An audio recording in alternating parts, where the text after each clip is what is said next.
¿Qué pasó?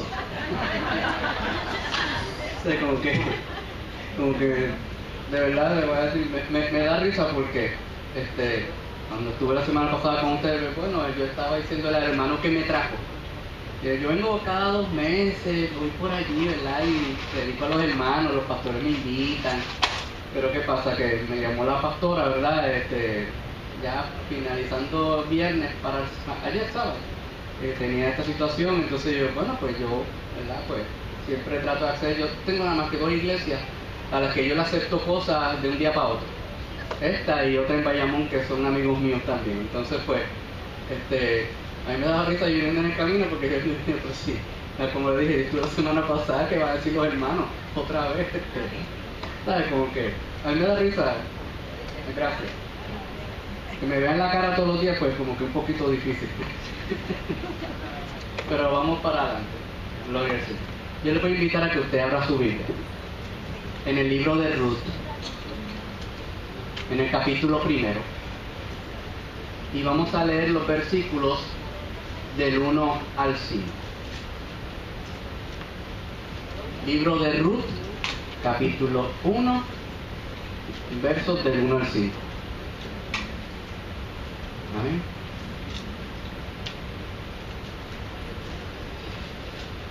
Si los tenemos, pues nos ponemos en pie.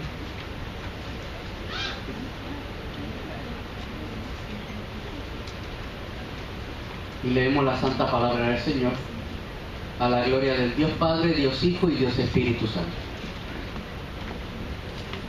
Aconteció en los días que gobernaban los jueces, que hubo hambre en la tierra, y un varón de Belén de Judá fue a morar en los campos de Moab, él, su mujer y 2 hijos suyos.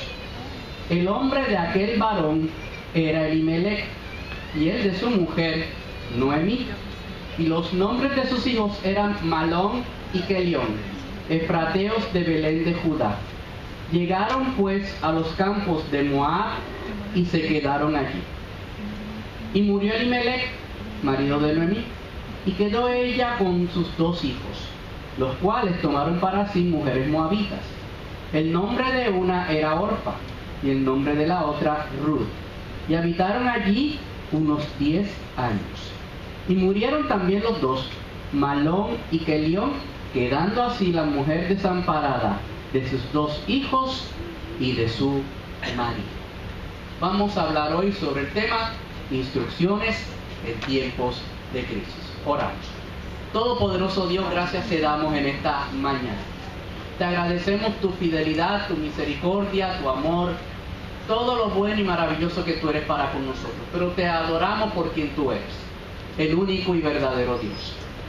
Te pedimos que en esta tarde tu palabra llegue a nuestros corazones y que podamos recibir la instrucción de ella para poder ponerla en práctica y que sea para nosotros guía y sea luz y sea camino firme en el que podamos andar. Permite que podamos hablarla con claridad y que podamos dar, Señor, tu mensaje como tú nos lo das, sin cambiarlo, sin alterarlo, simplemente como tú lo das, para que podamos ser simples, Señor, creyentes que hacemos tu palabra, gente hacedora de tu palabra. Gracias te damos y te pedimos todas estas cosas en el nombre de Cristo Jesús. Amén y amén. Pueden tomar asiento, amados. En el mundo siempre ha habido crisis. Eso es una tónica normal desde que el mundo es mundo. En este mundo tan imperfecto, vivimos en él, sujeto a vanidad, como dice la Escritura, manchado por el pecado, siempre ha habido crisis. Desde el Edén hasta el Armagedón, la Biblia tiene situaciones de crisis.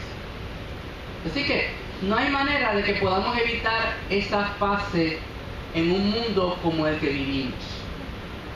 Pero Ruth, el libro de Ruth está enmarcado en el tiempo de los jueces. De hecho, donde leímos lo dice claramente. En los días que gobernaban los jueces, hubo hambre en la tierra, dice la Biblia. Este libro es concurrente con el libro de los jueces. Y por ello tenemos que darnos cuenta que era un tiempo de etapas en las cuales se vivía en anarquía seguido también de intervenciones divinas. Por eso es que usted ve que el libro de los jueces es un libro que se parece mucho a nuestro tiempo del día de hoy. Y de paso, el último versículo del libro de los jueces nos habla de esa realidad. En aquellos días no había rey en Israel y que cada uno hacía ¿qué? Lo que bien le parecía. Eso se llama anarquía. Cada uno hace lo que bien le parece. No hay orden, no hay regla. Las verjas se tumbaron. Y eso de las verjas es muy importante en el día de hoy, porque cuando se tumba una verja, hay que preguntarse primero por qué habían puesto la verja ahí. Porque las verjas están para algo. Ahora mismo usted tiene ahí adelante, veo una verja, ¿verdad?, que divide el parking de un terreno que tienen ahí. Y eso distingue una delimitación de un lado y de otro. Si no hubiera la verja, probablemente alguien diría, pues esto de aquí para adelante es mío, no, esto de aquí para acá es mío. Y se forma una disputa de colindancia, ¿verdad que sí? Por eso es que las verjas están. Y Dios estableció unas verjas. Y nosotros tenemos que respetar los límites que Dios ha puesto. Pero en aquel tiempo la gente no respetaba los límites que Dios había puesto. Y por eso había desorden, anarquía, caos, crisis en la nación. Y eso trajo el hambre como consecuencia en un momento dado. Hoy yo no voy a hablar de Ruth. Hoy yo no voy a hablar de Noemí. Hoy voy a hablar de Elimelec. Muy poca gente habla de Elimelec en este libro, y Elimelec tiene que ver mucho con lo que pasa en el libro. ¿Por qué? Porque este hombre, Elimelec, tomó en un momento una decisión. La Biblia nos habla aquí que un varón de Belén de Judá fue a morar en los campos de Moab, él, su mujer y 2 hijos suyos. Dice, el nombre de aquel varón era Elimelec y el de su mujer Noemí. Y los nombres de sus hijos eran Malón y Kelión, efrateos de Belén de Judá.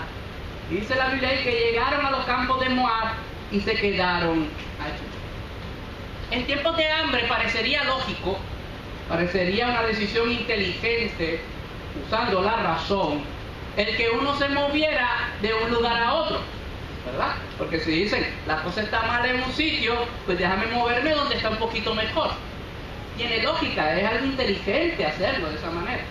Pero si vamos un poco más profundo, nos vamos a dar cuenta de cuál era el pensamiento real de Elimelec, y a eso que yo quiero enfocarme, para que podamos tener unas instrucciones, como dije al principio del título del mensaje, en los tiempos de crisis.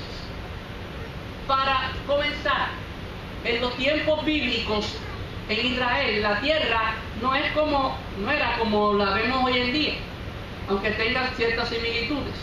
La tierra estaba dividida por tribus, y en las tribus habían familias, y en las familias los individuos tenían posesiones en lugares determinados, de tal manera que la posesión se transmitía de familia a familia. En otras palabras, cuando moría el padre, pues los hijos heredaban y por ahí seguía la cosa. Había unas leyes subsidiarias en la ley hebrea, en la ley del Antiguo Testamento, que garantizaban el que se mantuviera la tierra en manos de esa familia durante generaciones. Pero había momentos en que la gente renunciaba a esa posesión o la dejaba, y eso tenía unas consecuencias de por sí. En medio de la crisis que tenía aquella nación en aquel momento, o al menos ese territorio, la Biblia dice que Elimelec tomó una decisión: salir de Israel e irse a Moab. Pero ¿qué ocurre? Que para eso tuvo que, por decirlo así, hipotecar su tierra. Tuvo que salir, por decirlo así, de su tierra. Tuvo que hacer una transacción en la cual dejaba esa tierra de por sí. Por eso es que usted ve en el libro de Ruth más adelante que Boaz tiene que redimir para poder casarse con Ruth. Tiene que rescatar la tierra que había sido dejada allí en aquel tiempo. Entonces Elimelec toma una primera decisión de abandonar su tierra. Y no es abandonar su tierra, su posesión. Eso traería, como dije ahora, unas consecuencias posteriormente en esta historia. Pero el asunto es que el hombre tenía intenciones de estar allá un buen tiempo. De hecho, en este mismo libro se dice más adelante, en el versículo número 4, después de la muerte de Elimelec, que ellos se quedaron después de la muerte de Elimelec 10 años más.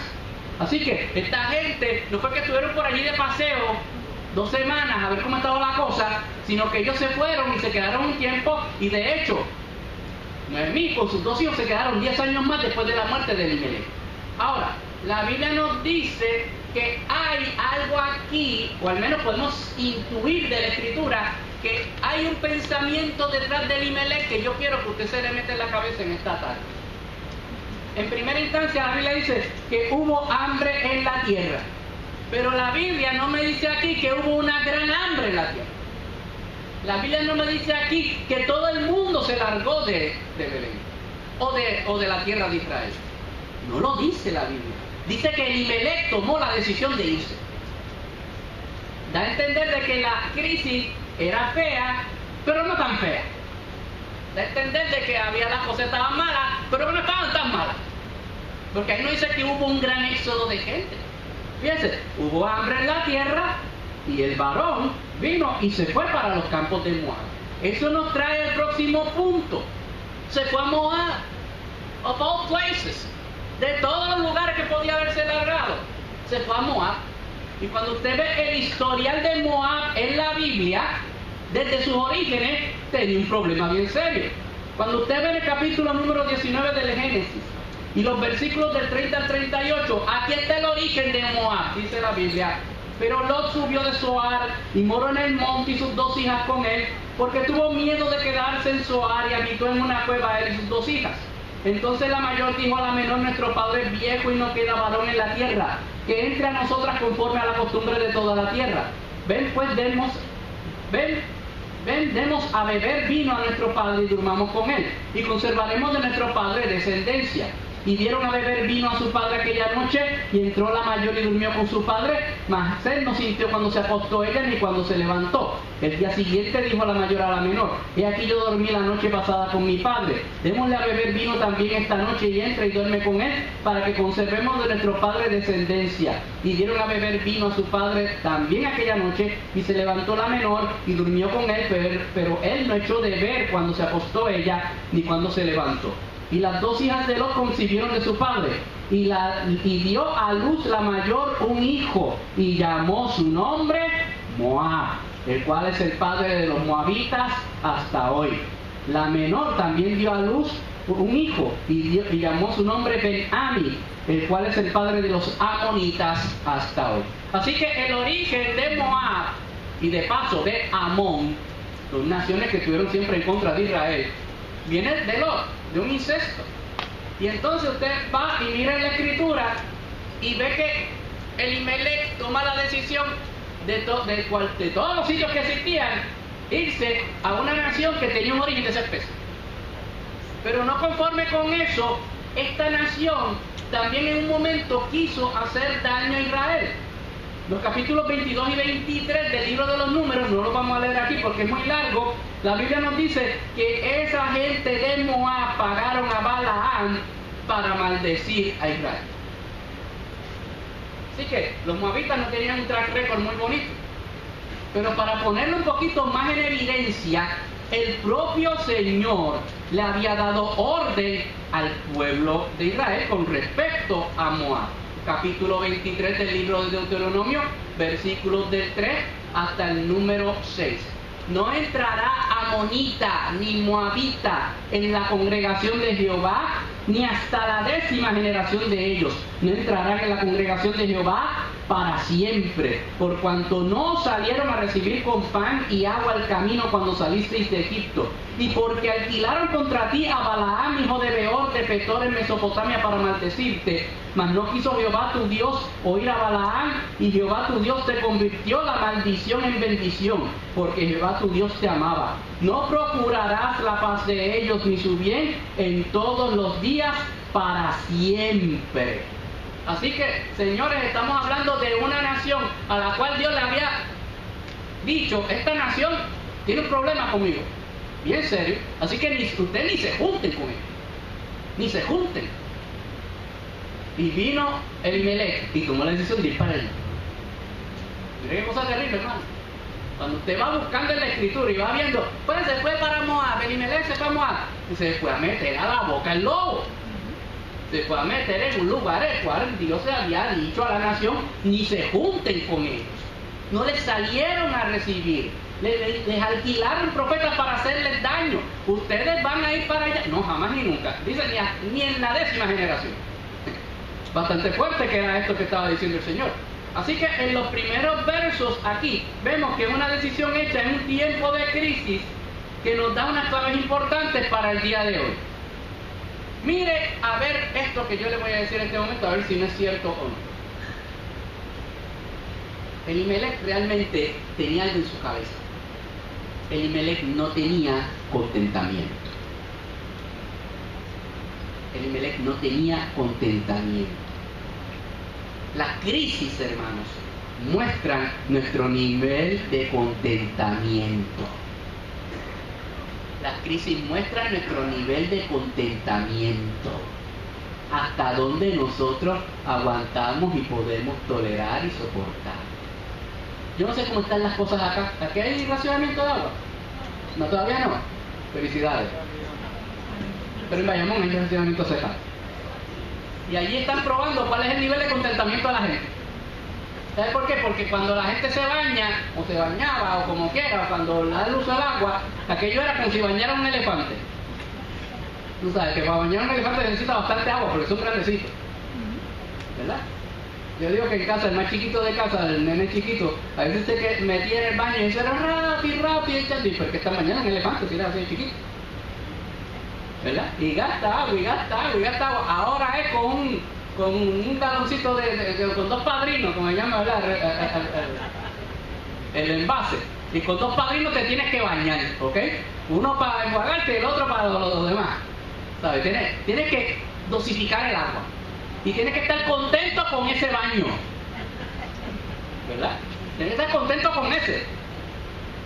Espero que no le llegue estacionamiento a usted, usted va a ver cómo ustedes los han vivido anteriormente. Pero ahí es que se prevé el nivel de contentamiento de nosotros. Cuánto más agua, cuánto menos agua vamos a tener. Algo básico para la vida. Cuando hay escaseces de ciertos alimentos, la gente se tiene que conformar con lo que hay. A falta de pan galletas, dicen por ahí. ¿Verdad? A veces tú puedes comer un montón, pero a veces tienes que comer un poquito. Y tienes que aprender a contentar el estómago. Porque hay estómagos que tienen el parking de Plaza Las Américas. Con pisos, multiniveles, ¿entiendes? Tú sabes. Entonces, a veces vienen y echan un poquito y dicen, pero mijo, eso es lo que había. Tienes que estar contento con lo que tienes. Las crisis, vuelvo y recalco, prueban nuestro nivel de contentamiento. Y este señor Elimelech, y ya les dije que la crisis había hambre, pero la Biblia no nos dice ahí que era una hambre tan extrema que se estuvieran comiendo los unos a los otros. Que de hecho en la Biblia, en otras etapas, en los sitios de la nación judía, cuando fueron sitiadas las ciudades en Israel, en un momento se practicó el canibalismo.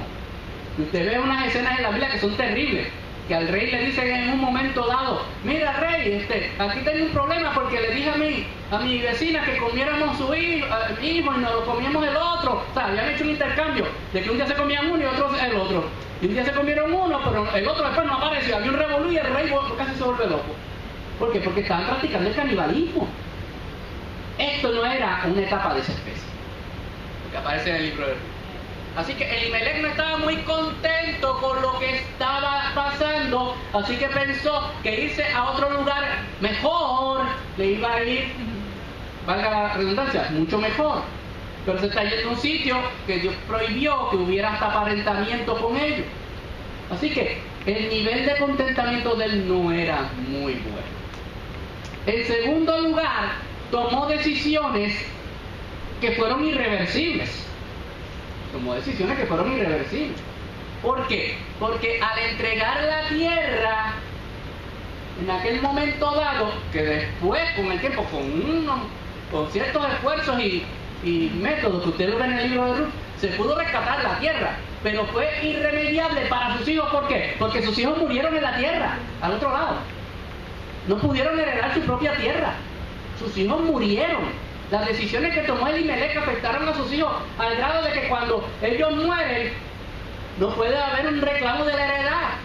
Así que en aquel momento la decisión de quemar las naves, por decirlo de esa manera, afectó no solamente a Mahlón y a Kelión, sino que también afectó a la esposa de Elimelech, afectó a Noemí. La afectó a tal grado que cuando ella regresa quiere que le pongan de nombre Mara, porque era amarga, estaba amargada. las decisiones que tomó su esposo fueron terribles. Y recuerden que en aquel tiempo quien tomaban estas decisiones eran los varones. No es como hoy en día que hay como ciertos acuerdos, que el esposo y la esposa pues se sientan y discuten y conversan y hay más o menos equilibrio en la cosa. Pero en estos tiempos era Elimelech, only Elimelech, and the one and only Elimelech. Más nadie. Era el único. En tercer lugar, Elimelech sabía, conocía la historia y el origen de aquel pueblo, y con todo y eso se fue. Él sabía para dónde iba. Él no lo llevaron vendado al sitio. No fue un acto de fe como el de Abraham. Sale tu tierra y tu parentela a la tierra que yo te mostraré. Allí había mapas, allí había rutas, todo el mundo sabía cuál era el norte, el sur, el este y el oeste y dónde estaba cada uno. Así que Elimelech fue willfully, fue de su propia voluntad a aquel lugar. Ahora, lo peor del asunto, lo más feo del asunto, este mensaje no va a ser muy largo hoy, así que además va a poder ir temprano. Fue que Elimelech, en la Biblia, no se ve que haya consultado a Jehová para nada. No se ve por ningún lado eso. En esos primeros versos, él decidió irse. O sea, él no consultó a Dios, cogió los bártulos y se largó. Los resultados fueron bien fuertes. Como dijimos ahorita, murieron los varones. Quedaron 3 mujeres viudas al final del cuento, porque se quedó viuda Noemí, pero se quedó viuda Ruth y se quedó viuda Orfa. Y regresaron sin nada, al menos Ruth y Orfa, Ruth y Noemí regresaron a la tierra sin nada. Mire, mi amado hermano, ya voy a entrar a los consejos rapidito. Esto ha sido casi un expreso hoy, porque yo creo que a veces más concentrado, creo que es mejor. Les voy a dar las instrucciones para estos tiempos de crisis. En primer lugar, aprenda a tener contentamiento. Usted verá cuánto le es necesario realmente para vivir cuando no tenga lo de siempre. Se va a sorprender. Se va a sorprender. La Biblia nos dice en el libro de Filipenses, que este es muy conocido porque siempre leemos Filipenses 4:13, pero no leemos la parte antes de eso.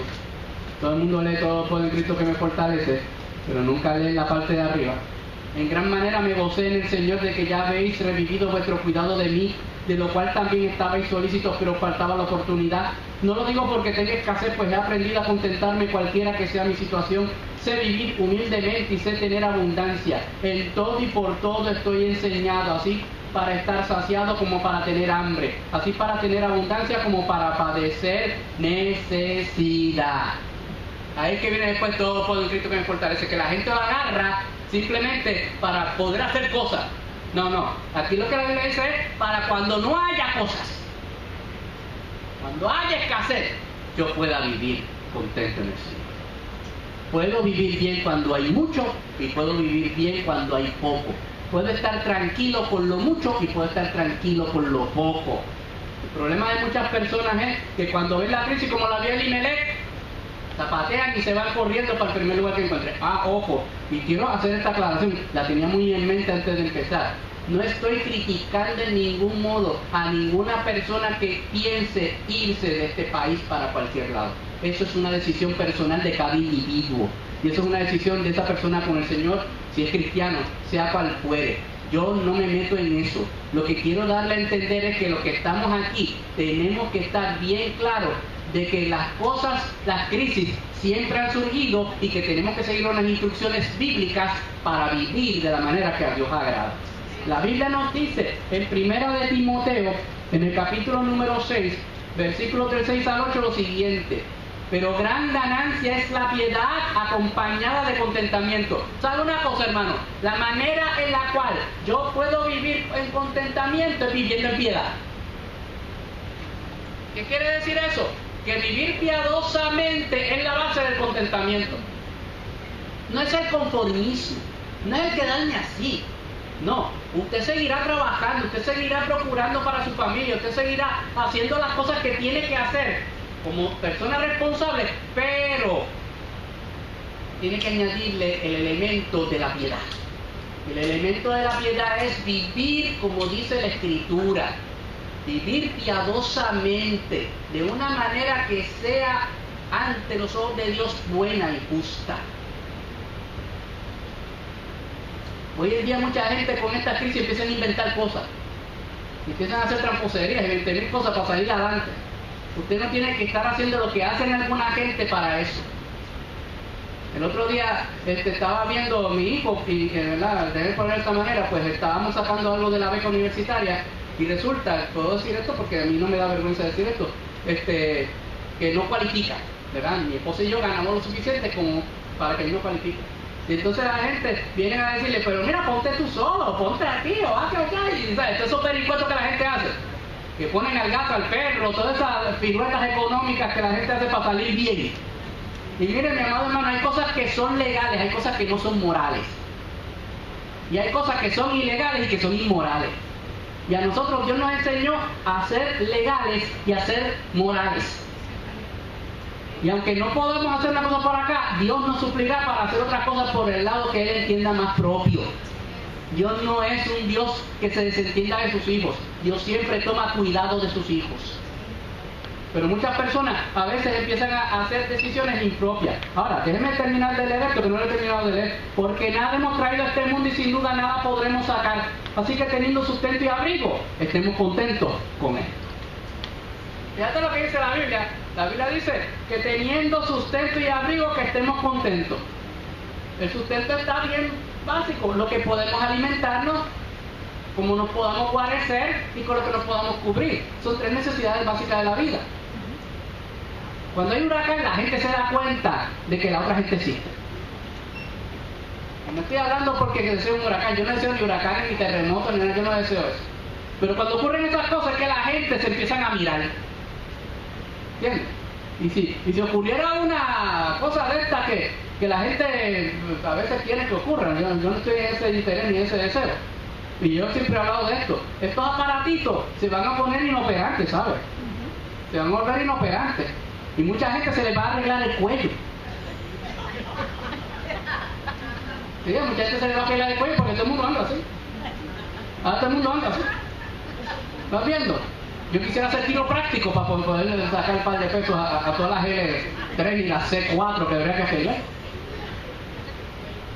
Pero ¿sabes una cosa? Que las crisis nos hacen mirarnos unos a otros. Nos hacen buscarnos. ¿Ok? Y vuelvo y recalco, yo no deseo ni me interesa. Pero les voy a decir una cosa, como digo una cosa, digo la otra. La gente espera terremotos, huracanes y 20 cosas. Pero usted no se ha dado cuenta de que hay una gran sequía en este país. Y les voy a decir por dónde viene la sequía. Viene de 3 fuentes. Hay una sequía física, no llueve. Hay una sequía económica, no hay mucho en la economía. Y hay una sequía espiritual, porque en muchos lugares no se predica el evangelio como es. ¿Y qué más revolú quiere que ese? ¿Ah? Un país que está seco en sus abastos de agua, seco en sus arcas y seco en su espíritu. Estoy viviendo en el Sahara, bienvenido. We're living in Sahara. Y encima nos mandan el polvo del Sahara para que nos sintamos en ambiente.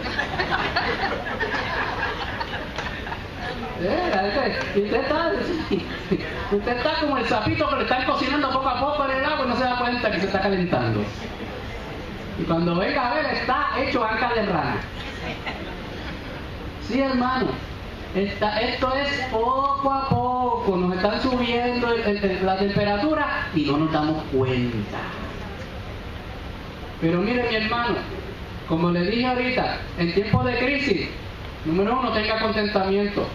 Número 2, tome decisiones solidarias, no tome decisiones egoístas.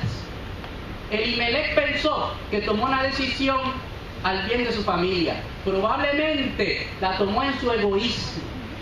Probablemente la tomó en su pensamiento. Yo, Elimelech, voy a librar a mi familia y le voy a dar lo de siempre. Era el yo el que estaba ahí sembrado en ese momento, no la solidaridad. Piense que no es solo usted que son más los que se afectan con sus determinaciones. Con mis determinaciones yo afecto a mi familia. Con mis determinaciones yo afecto a los que están cerca de mí en mi derredor. Y hoy en día la iglesia tiene que pensar solidariamente en el bien de los hermanos de la comunidad de fe. Tercero, abra bien los ojos. No se tira a los ciegos. No haga cosas intempestivamente. Infórmese, edúquese. Recuerde que este mundo es bien temporero. Vamos a ver un ejemplo en la Biblia de alguien que se puso a mirar para un lado y terminó bastante mal. Génesis capítulo número 13, versículos del 8 al 13. Rapidito. Dice la Biblia: entonces Abraham dijo a Lot, porque había una pelea entre los pastores de Abraham y los pastores de Lot: no haya ahora altercado entre nosotros dos, entre mis pastores y los tuyos, porque somos hermanos. ¿No está toda la tierra delante de ti? Yo te ruego que te apartes de mí. Si fueres a la mano izquierda, yo iré a la derecha, y si tú a la derecha, yo iré a la izquierda. Entonces el primer shot, la primera persona que iba a decidir era Lot. Por seniority se supone que fuera Abraham, pero él dijo: escoge tú primero. ¿Qué dice la Biblia? Que alzó Lot sus ojos y vio toda la llanura del Jordán, que toda ella era de riego como el huerto de Jehová, como la tierra de Egipto en la dirección de Zoar, antes que destruyese Jehová a Sodoma y a Gomorra. Entonces Lot escogió para sí toda la llanura del Jordán, y se fue Lot hacia el oriente, y se apartaron el uno del otro. Mira lo que dice la Biblia, que Lot vio y dijo: wow, eso está bien green para allá, eso está bien verde, está lindo eso. Acá lo que es un peñón. Déjame ir para el lado verdecito, se ve lindo, mis pastitos bonitos, las ovejitas, las vacas van a comer bien. Y como él me dio a coger primero, pues, mala pata para él. Él fue el que me dijo que yo cogiera primero, yo cogí lo bueno. Y se fue por ahí. Pero mira lo que dice la Biblia. Dice la Biblia: entonces Lot escogió toda la llanura del Jordán, se fue Lot hacia el oriente y se apartaron el uno del otro. Abraham acampó en la tierra de Canaán. Y el que ha ido a la tierra de Canaán a Israel se va a dar cuenta que ya está lleno de piedra. Como yo le he dicho muchas veces, por eso es que apedreaban a la gente, porque estaba lleno de piedra y por todos lados allí. En tanto, dice la Biblia aquí, que Lot habitó en las ciudades de la llanura y fue poniendo sus tiendas hasta Sodoma. El hombre fue un poquito para adelante, otro más para adelante, otro más para adelante, y se fue acercando al fogón. Se acercó al fogón. Él estaba tranquilo, pero no sabía que se estaba metiendo en tremendo rollo. Y hoy no estamos hablando de los méritos o de méritos de la situación que en estos días pues fue comidilla pública y que todavía sigue siendo. Pero él se fue acercando a un lugar que al final terminó siendo un lugar destruido. ¿Qué estoy diciendo con esto, hermano? Que no importa donde usted vaya, lo primero que se tiene que asegurar es si Dios lo envió a ese lugar. Y eso me trae el cuarto y último punto. Ore, y voy a usar esta palabra así, consultivamente. Pídale a Dios dirección. Elimelech no pidió dirección de nada. ¿A dónde voy? Si me voy, no me voy, ¿qué hago? ¿Cómo lo hago? Porque en las crisis la gente arranca a correr para todos lados. Vuelvo y recalco, no estoy criticando al que quiera irse o al que se vaya, no lo critico en nada en lo absoluto. Ahora, hay que preguntarnos si estamos siendo dirigidos por Dios o si estamos siendo dirigidos por la presión de las circunstancias. Hay que tener mucha cuenta con eso. Porque Lot se fue, vio las circunstancias y dijo: estamos peleando, pues mira, tú me diste a decidir, yo me fui por allí, pues me fui bien chévere y me llegué a Sodoma. Ay, que Sodoma, qué chévere todo esto aquí, un tremendo ambiente, pero no se da cuenta de que el ambiente era realmente un ambiente enrarecido, contaminado, tanto que tuvieron que ir a rescatarlo. Y a fin de cuentas, miren lo que pasó, que de él, ¿qué pasó? Salieron las dos naciones que estamos contando aquí. Así que las decisiones de Lot lo llevaron a circunstancias bien terribles en su vida, en su descendencia. Qué terrible, hermano. pensar y ver estas decisiones que la gente toma. Mire, mi amado hermano, Jesús en su gran crisis, porque Jesús tuvo crisis, ¿sabes? Jesús oró, no se fue a correr. La gran crisis de Jesús fue en Getsemaní. Allí fue la gran crisis del Señor. Usted se da cuenta cuando Él habla: Señor, si es posible, pasa de mí esta copa, pero que no se haga mi voluntad sino la tuya. Mire qué cosa tremenda. Cristo tuvo una crisis y tenía la puerta de escape. Porque el que ha ido allí, al huerto de Getsemaní, se da cuenta de que por allí hay un monte. Y literalmente usted puede coger por el monte y largarse por el pasto. Y allí no lo cogía nadie. Pero si Él hubiese cogido por aquel monte, nosotros no estaríamos aquí. Así que Cristo escogió quedarse y sufrir para que nosotros estuviéramos aquí hoy, adorando su nombre. Pero en esa crisis, que era una batalla terrible que estaba, bueno, la Biblia dice que ángeles vinieron a reconfortarlo, a fortalecerlo. Imagínense qué cosa más tremenda. En la crisis Él oró. Si usted está en crisis, ore. Hay gente que en la crisis van a buscar el primer, yo no sé quién. Estoy en crisis. ¿Está bien? Pues ese, ve, dice el Señor. Él te entiende mejor que nadie. Ese sí que entiende. El otro va a tratar de interpretar las lenguas que están diciendo. Porque hay gente que ni se le entiende lo que está hablando. Déjeme leerle un versículo de Isaías, que es muy ilustrativo para esto. Isaías capítulo 48, verso número 17. Usted lo ha leído anteriormente, pero para este momento es muy importante. Así ha dicho Jehová, Redentor tuyo, el Santo de Israel: yo soy Jehová Dios tuyo, que te enseña provechosamente, que te encamina por el camino que debes seguir. Si algo se le va a quedar a usted este mensaje, como digo en muchas ocasiones, que se le quede eso. Isaías 48, 17. Yo soy Jehová Dios tuyo, que te enseña, y no te enseña así por ser, provechosamente. Que cuando Él enseña, tú sacas provecho de lo que te enseña. Hay gente que te enseña y tú no sacas provecho de nada de lo que te dice. Vaya a hacer una escuela o una universidad para que veas que hay gente que habla, ¿y qué dijo? No sé qué dijo. Hay predicadores que le predican, ¿qué dijo? Un mensaje tremendo, y que no me acuerdo. Pues no se predicó ni se enseñó provechosamente. Pero Dios sí enseña provechosamente. El maestro, cuando enseñaba en esta tierra, enseñaba provechosamente. Y cuando aquellos se quedaban con dudas, Él se las resolvía. Y los que sabían que había provecho iban y le preguntaban, porque los mismos discípulos decían: no entendimos la parábola, interprétanos eso para que nosotros puedan entender. Pues mira, hermano, el Dios que usted tiene es un Dios que quiere enseñarle de esa manera, para provecho suyo. Y dice la Biblia que encima de eso te va a encaminar por el camino que debes seguir. El verso 18 dice una cosa más grande: oh, si hubieras atendido a mis mandamientos, fuera entonces tu paz como un río y tu justicia como las ondas del mar. Mira el provecho que sacas en mí. Paz y justicia. Paz y justicia, que es lo que necesitamos en este tiempo, en nuestras vidas individualmente. Estoy cerrando. El resto de la historia, de esta historia, con todas las malas decisiones de Elimelech, es una muestra de la gracia divina. Porque una moabita entra a ser parte de la línea de descendencia del Mesías.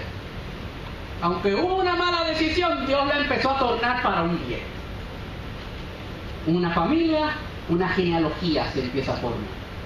Se redimió posteriormente la heredad de Elimelech y de sus hijos en manos de Boz.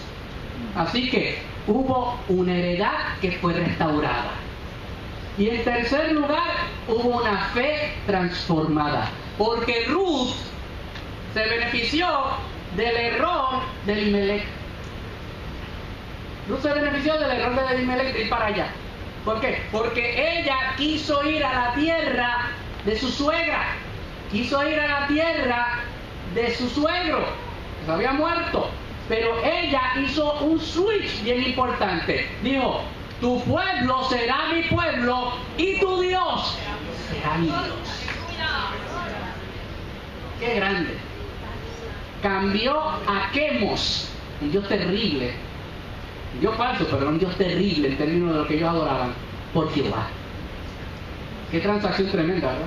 Aún en las malas decisiones, Dios logra un provecho para el hombre. Elimelech no lo vio, pero los afectados lo vieron. Y por eso concluyo con los 4 consejos del día de hoy. Vuelvo, lo recalco y lo repito. Que esté contento y tranquilo con lo que tiene en medio de la crisis. Número 2, tome decisiones que bendigan a otros. No solamente para su ego, tómelas para beneficiar a su familia, a los suyos. Tercero, recuerde que es peregrino. Esté aquí o esté allá, un día no estará en ninguno de los 2 lugares, estará en el cielo. Es peregrino, está aquí de extranjero. Y cuarto, aprenda a orar consultivamente. Busque dirección. No se vaya a los economistas, no se vaya a saber Dios qué otra cosa, porque hay muchos hoy que se están lucrando de la crisis. Dios no se quiere lucrar de su crisis. Dios quiere usar la crisis para traerlo a usted, a Él. Las grandes crisis es que a veces crecen los hombres y las iglesias.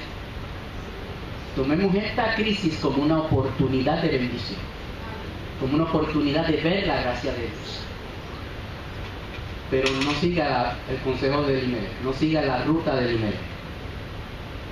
Esa ruta lo puede llevar a muchos desastres y a muchas tragedias. Viva con estos consejos en este tiempo, y no es que va a salir de la crisis en un minuto, permanecerá probablemente en la crisis, quizás se quedará ahí en la crisis, pero una cosa le puedo decir, estará mucho más tranquilo que el resto del mundo. Vamos a inclinar el rostro para orar en esta hora. Grande y poderoso Dios, te damos gracias en esta tarde, porque en el libro de Ruth vemos, Señor, una decisión de un hombre en medio de una crisis. No te consultó, no te tomó en cuenta, y eso afectó a mucha gente en un momento, Padre. Pero tú, que eres el amo de las circunstancias, tornaste aquella situación y decisión mal tomada en bendición para otras personas y para mucha gente, tanto que hoy todavía hablamos de ello en nuestros tiempos. En esta tarde, Señor, hemos dado unas instrucciones que tu palabra da, que oremos consultándote todas las cosas, que podamos, Señor, recordar que somos peregrinos en este lugar, que no tomemos decisiones por nosotros mismos de manera egoísta, sino solidariamente, Señor, y que seamos, Señor, de una manera esos siervos y siervas en los cuales podamos tener ese contentamiento, que estemos contentos con lo que tenemos, que vivamos con alegría con lo que tenemos. Hay lugares donde hay mucho menos y la gente vive contenta. Quizás en esta crisis de agua, de la economía, del clima y de otras especies, Señor, nos estás enseñando y mostrando que podemos estar contentos con lo que tenemos. Ayúdanos, Señor. Ayúdanos a vivir de acuerdo a esas instrucciones. Y que si alguno en esta tarde, Señor, no ha estado en ese nivel, que puede elevarse a ese nivel. Que podamos, me incluyo yo, elevarnos a ese nivel. Que podamos tener eso que tu palabra nos enseña, para que podamos ser el ejemplo que tú quieres que seamos para este mes. Bendice a tus hijos, bendice a tu iglesia, y permite, Señor, que esta palabra haya un espacio en cada uno de nuestros corazones. Gracias te damos y oramos creyendo en los méritos de Cristo Jesús. Amén y amén, amén. Dios les bendiga, amados. La paz de Dios con ustedes. Les amamos en Cristo. Espero no verlos la semana que viene. Sí, no, porque ya es demasiado. Mi hermana, no sé.